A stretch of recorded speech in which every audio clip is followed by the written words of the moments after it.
So today is election day. And unfortunately, it's predicted by all data so far is that it's going to be a low turnout.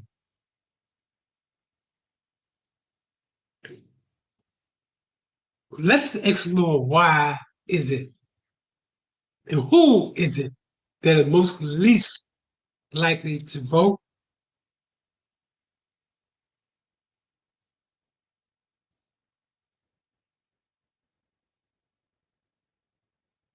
Okay, let's break down the different categories of voters who are least likely to vote. The first category is young adults between the ages of 18 to 29. This is Generation Z.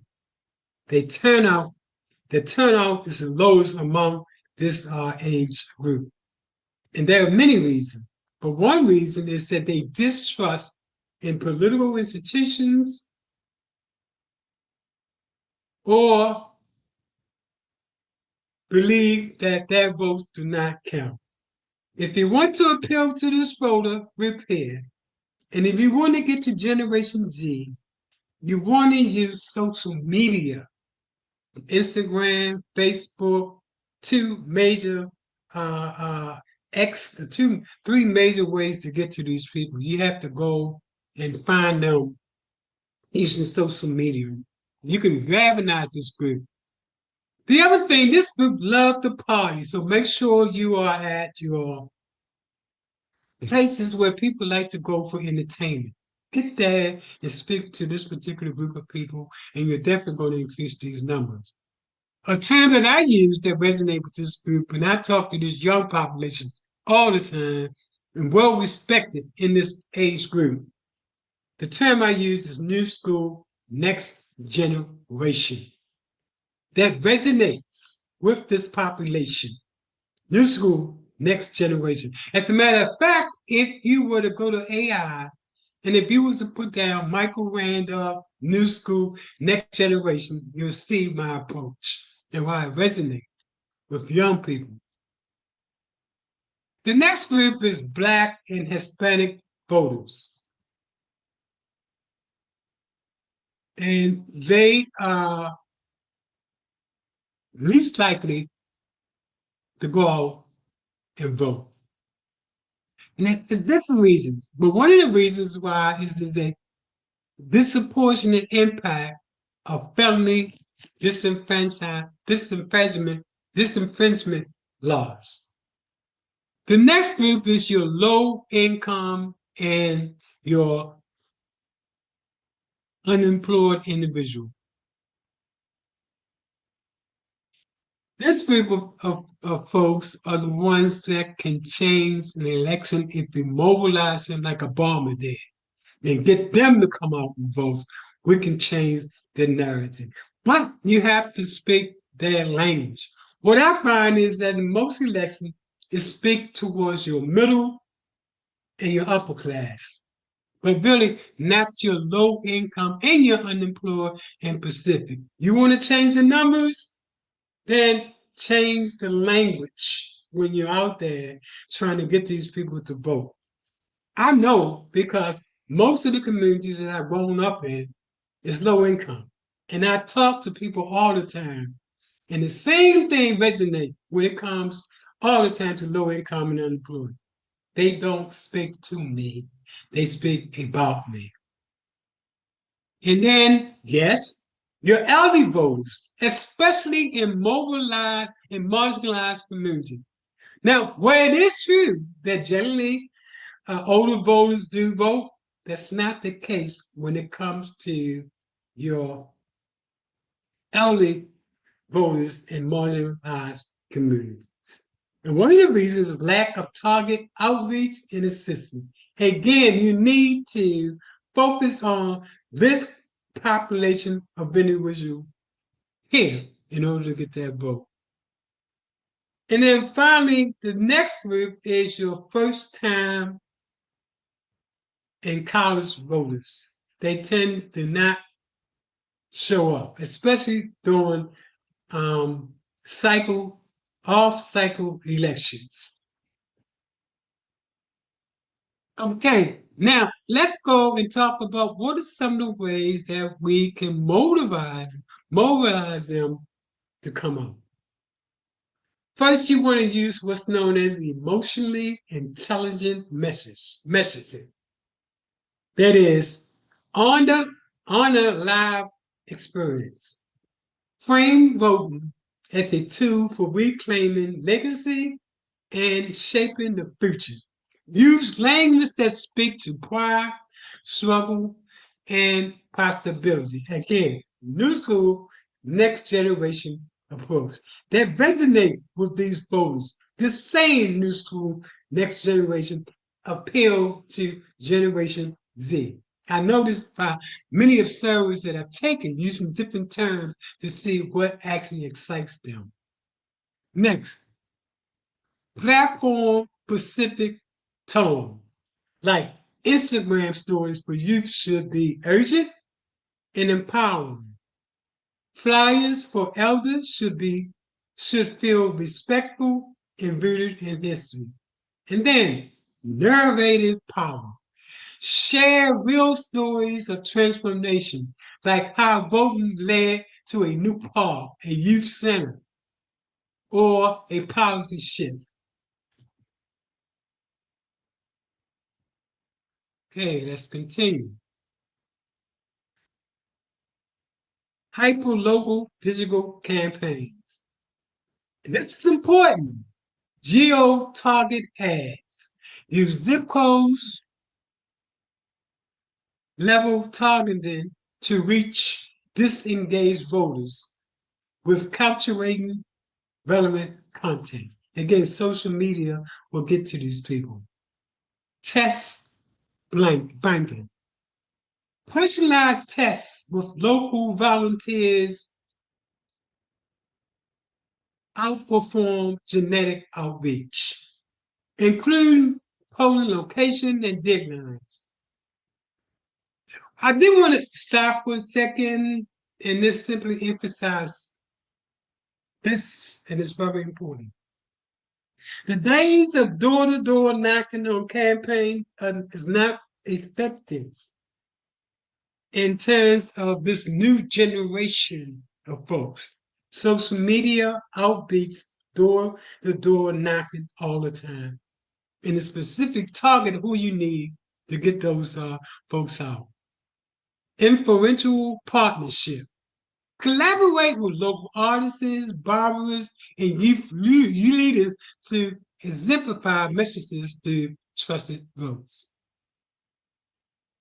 Community rooted activation. Pop up voter hubs. Set up registration booths for churches, food banks, and festivals. Offer daycare, snacks, and music. Youth fellowship. Train Generation Z organizers to lead peer-to-peer outreach on campuses and social media. Elders as ambassadors. Empower respected community figures to host Why Our Vote circles and share wisdom across generations. Remove practical barriers. Free ride to the poll. Mobile registration units and multilingual materials. Data-driven strategy. Micro-targeting. Use voter file data to identify who's registered.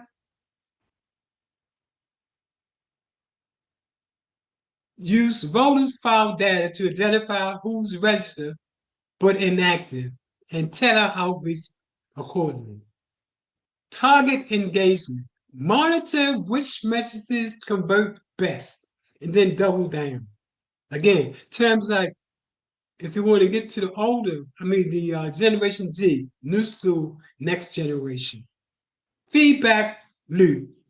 Let residents share the campaign. Ask what each issue matter most and reflect in the messaging. Did I say today is election, folks? If you listen to this message, make sure you go out and vote. Choose whomever you want to choose, but the numbers count. Okay, now I did another breakdown and I asked AI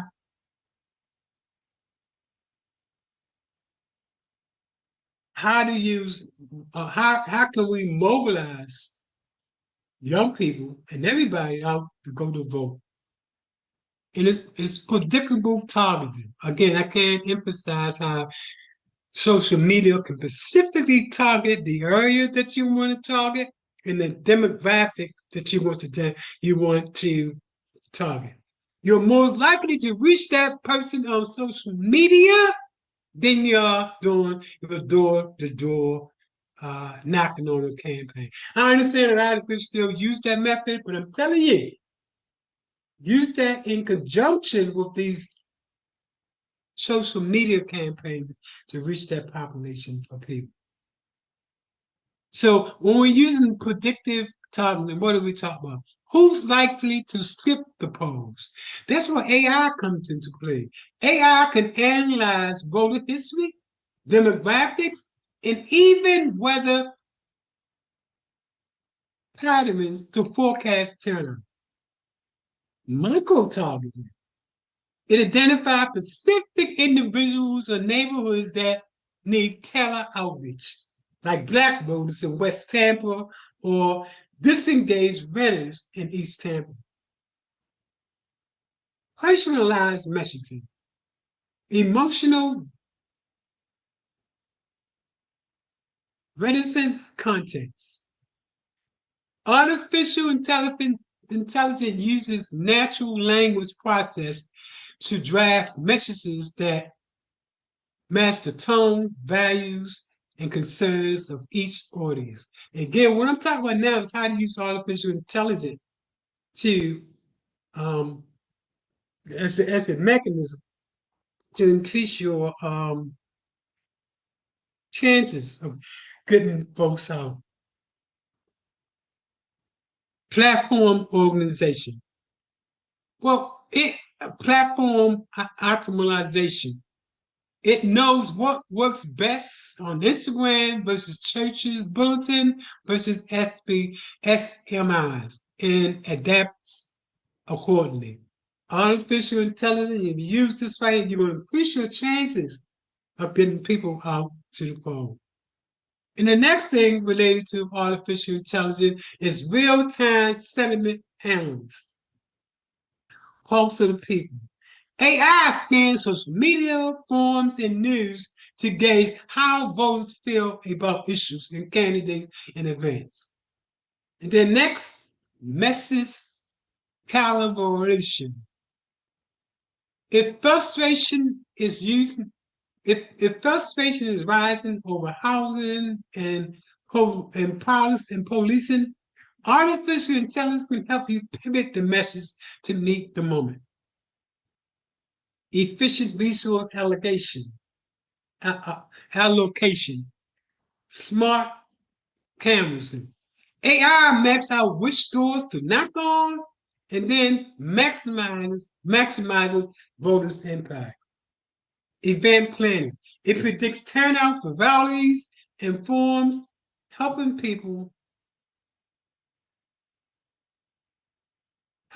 you scale logistics and outreach. Voter education and engagement. Chatbots like ChatGPT, like Copilot, like Gemini, and like Claude for registration. Use this for registration. AI-powered bots guide users through registration, polling location, and deadline, especially helpful for first-time voters. Bilingual support. It translates materials into Spanish, Haitian, Creole accordingly. Feedback loops. What's working? AI tracks engagement and conversation rates and then redefines your strategies in real time. Community-driven and community-driven insight. It can even analyze open-ended surveys, responds to surface new ideas from residents. So AI is a tool that you can use to increase your chances of getting folks out. Let's see what we have here.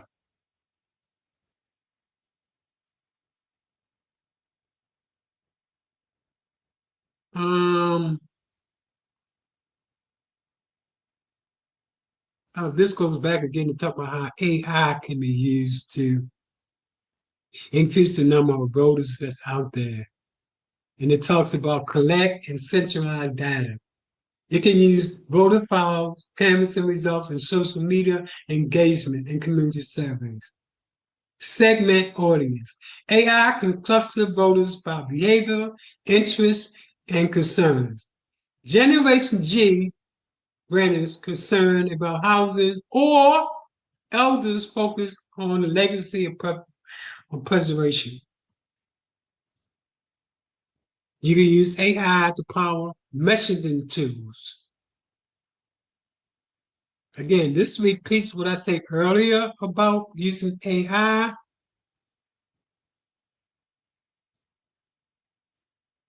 Some more information. Okay, now we're talking about how to use social media in order to engage these folks that normally do not turn up. Let's start with targeted platform where non-voters hang out. Instagram and TikTok is ideal for reaching Generation G and disengaged millennium. Use short, punchy videos, memes, and reels that feel native and not preachy. Let me emphasize this. Merely putting up a post online for Facebook and about a political campaign do not work. You actually, Facebook or Instagram, you have to pay for that advertisement to get to the target population that you want. Now let's go to Facebook. Still powerful for reaching elders and working class voters. Use legacy-centered storytelling and community testimony. You too, get a deeper dive, get great for deeper dives, mini documents, interviews, and behind the scene for local change makers. Again, social media can be used as a tool, and it's not being used in order to attract those who don't vote. Okay, lead with emotions and not instructions. Reframing voting. Instead of go vote, say your story deserves to be heard, or this is how we protect what our grandparents built. Use real voices. Feature local residents sharing why they don't vote and what change. Vulnerability build trust. Virtual storytelling. Post side-by-side images of neglected neighborhoods versus revitalized ones with a caption. This is what voting can unpack. I hope you're taking my advice and you're using this for the 2026 upcoming election in the 2028. We know that Republicans tend to come out more than Democrats. If you want to turn it around, use these strategies, and you will get the Democrats out. In fact, if you want to flip Florida blue, artificial intelligence can help you do that. Okay, let's continue on. Make it easy and make it shareable. Clickable action. Add register now or find your poll buttons directly in the post and bios. Countdown and reminders. Use stories and bills and reels to build urgency. 3 days left to vote, or early voting starts today. Hashtag campaign. Create something like Tampa voters votes for us, or my vote, my legacy, to speak to community pride. Next, partner with local influencers, barbershop DJs, youth leaders. Cross promotion. Have them post voting contests alongside their lifestyles and entertainment posts. Live A's and Q's. Host Instagram live and TikTok chats where residents can ask questions about voting and register an impact. And then finally, use AI to redefine and exemplify sentiment analysts. Track which posts resonate most and then double down. A/B testing. Try 2 versions of a message and let AI pick the base, winner base or on engagement. Automated reply. Use AI chatbots to answer voters' registration in real time, especially around deadline and polling location. Here's an example of some idea using Instagram Reels. What if your vote build this? Show youth centers, murals, and community garden. TikTok. Remix a popular dance with I vote because overlays. Facebook stories. My grandma marched. I vote for her. Paired with a photo of elder individuals.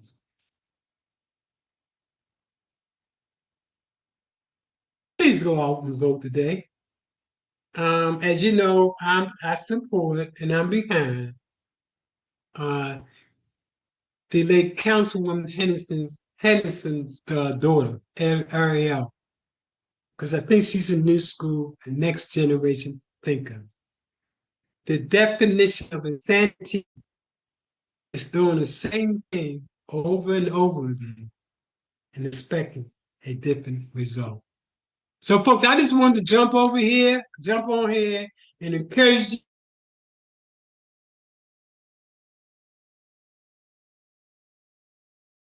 and